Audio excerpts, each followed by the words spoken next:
A reading from the Holy Gospel according to Matthew. Jesus took Peter, James, and John, his brother, and led them up to a high mountain by themselves. And he was transfigured before them. His face shone like the sun, and his clothes became white as light. And behold, Moses and Elijah appeared to them, conversing with him. Then Peter said to Jesus in reply, "Lord, it is good that we are here. If you wish, I will make 3 tents here, one for you, one for Moses, and one for Elijah." While he was still speaking, behold, a bright cloud cast a shadow over them, and from the cloud came a voice that said, "This is my beloved Son, with whom I am well pleased. Listen to him." When the disciples heard this, they fell prostrate and were very much afraid.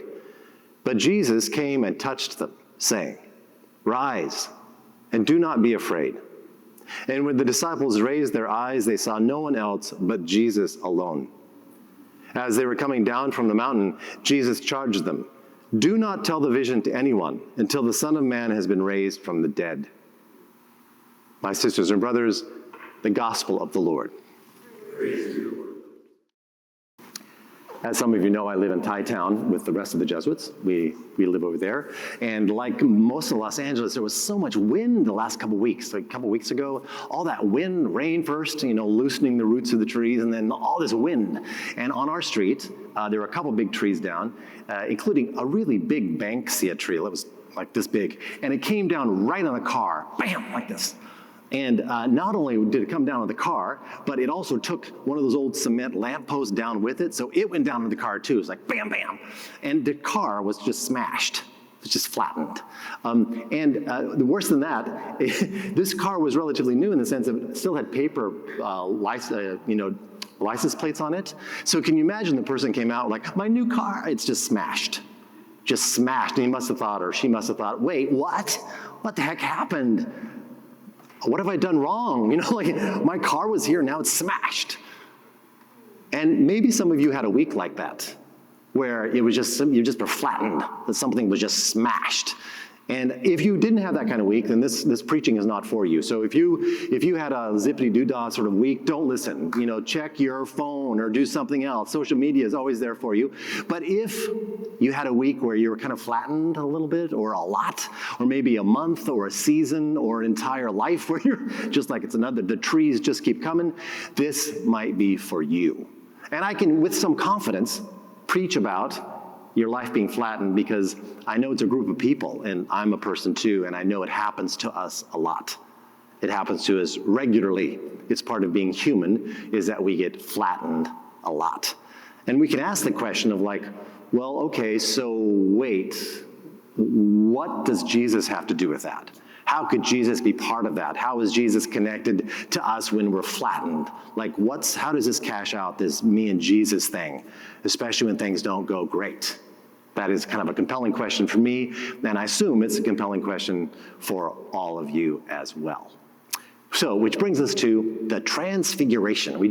Now stick with me, this might not be immediately apparent where I'm going, but the Transfiguration can really lead us towards trust, and that's going to help us move forward to this Jesus and being flattened sort of piece. So the Transfiguration, there's a lot going on in the Transfiguration, and maybe you've heard it so many times you didn't hear it again this time, but these guys go up the mountain with Jesus. They're following Jesus. That's us. We're the followers of Jesus, right? They're following Jesus, and the Jesus begins to glow. Boop. So that's big enough, right? He begins to glow, like this buddy of yours starts to glow, and his outfit is completely white, like this. And that's big. And then he starts talking to dead guys, like Moses and Elijah show up. And Moses has been gone for 1,300 years at this point. Elijah's been gone 800 years. I mean, they're not just walked down from, their house somewhere else. No, they're dead and they're talking to Jesus. So another big thing happening in a very small story.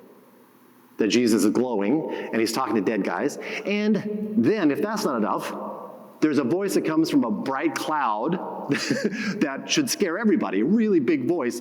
God talking to you, right? And he says, not just talking, he says, "This is my son, listen to him." And bam, the disciples are flattened, right? They're face down, they're prostrate, right? Down. That's a lot going on. But we're not even to the most important part of the story, the most impressive, magnificent part of the story. It's not the glowing Jesus. It's not Jesus talking to the dead guys. It's not the voice in the cloud. It's not the voice saying trust. Is what happens next. They have just been told that Jesus, the guy they're following, is the Son of God, and they're used to a God that is big all the time, like always big, big, big, big. That's the only mode that God has is big. And suddenly they're told, this Jesus is God's Son. And what does Jesus do? He goes to them and touches them. So he's going to have to squat. Wait a second, the Son of God squatting? That can't be right, right? This is a big thing. He squats down and reaches for the disciples and touches them. This is the most important part for us to see. We might miss this important piece, but this is the way into this trusting relationship, that the gospel is trying to tell us what God is like, that God is for us, right? And this gospel is about us, and it's written to us, right? That the God we have is a God that reaches down and touches us, right? And says, rise and do not be afraid. Do not be afraid. Even with all these spectacular fireworks and the glowing Jesus and the dead guys and the voice in the cloud, do not be afraid, because Jesus is drawing close and touching the disciples and touching us. So if you had one of those weeks where you've been flattened down by whatever reason, maybe you've been flattened by something that hit you like a tree, bam. Or maybe your life is more like a very heavy tree is just sort of slowly falling on you, right? It's just your job or your relationship or something is just grinding you down. Something that you live with, or you've lost someone you loved, or you're estranged from people that you need to be in contact with, that it's just kind of, it's a slow motion heavy tree that is grinding you down. Jesus is right there, squatting, touching you and saying, rise, rise, do not be afraid. And he can say that, it's important to say that, because he's living right into this, please trust God, right? Please trust me. Jesus is saying, trust me. And they come back down from the mountain, and it's important to say that they are headed towards the cross, headed towards into Jerusalem, heading towards his crucifixion. It's important for us at this point in Lent to get that trust thing connected.